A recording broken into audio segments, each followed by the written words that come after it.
Hello, folks. Welcome back to Chris Wyatt Reports. This is Chris in central Pennsylvania. South Africa, like the United States, has a long and complicated history when it comes to race and race relations. Of course, race is an artificial creation of European scholars in the 19th century who sought to justify their empires.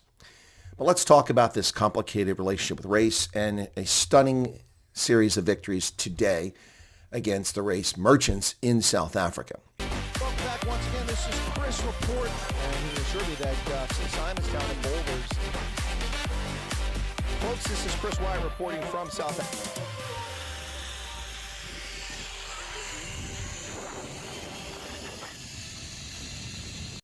Eben Etzebeth, before the 2019 Rugby World Cup, falsely accused of racism when someone tried to start a fight with him. Ashvin Willemse against Nas Botha and Nick Mallett in the Supersport dust-up, nothing to it. South Africa's cricket captain Graham Smith pillared for years as a racist in the media, exonerated by a panel comprised of non-white judges. Clicks in Tresemme when the EFF sent its hooligans out to tarnish and destroy 43 Clicks locations, including firing a petrol bomb at one of them. The Jan Bry incident recently, in which the media lied about the situation where Jan Bry providing sausages to people. Hank's Old Irish Pub and Ronaldo Gos.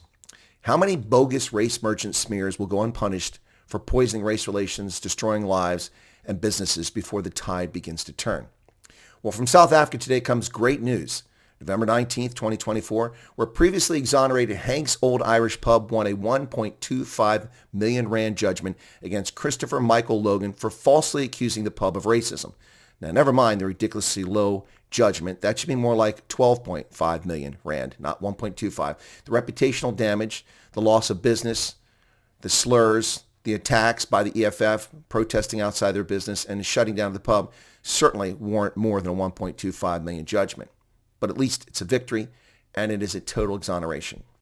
Now, on top of that, news also comes out today of a verdict from the South African Press Ombudsman against the Sunday World, which must now apologize to AfriForum for libeling the civil rights organization. The Ombudsman found the Sunday World guilty of falsely reporting on August 25th that AfriForum refused to condemn murders of black people, despite AfriForum being on record as condemning murders of black and other individuals. Now, I too have frequently been the target of white leftists and black supremacists who made the same ludicrous claims about me. Both AfriForum and Chris Wyatt Reports have been on record dozens, if not hundreds of times, condemning attacks against black South Africans, colored South Africans, Indian South Africans, and white South Africans, standing up for all South Africans regardless of their race. The race merchants try their nonsense, and they failed twice today.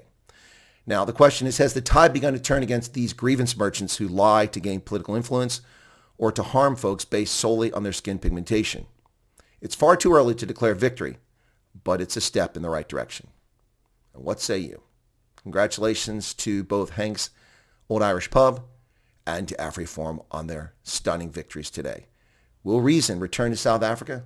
Let's hope so. It is returning to America with the ousting of a criminal cabal on the political left and the return of Donald Trump to office. God bless.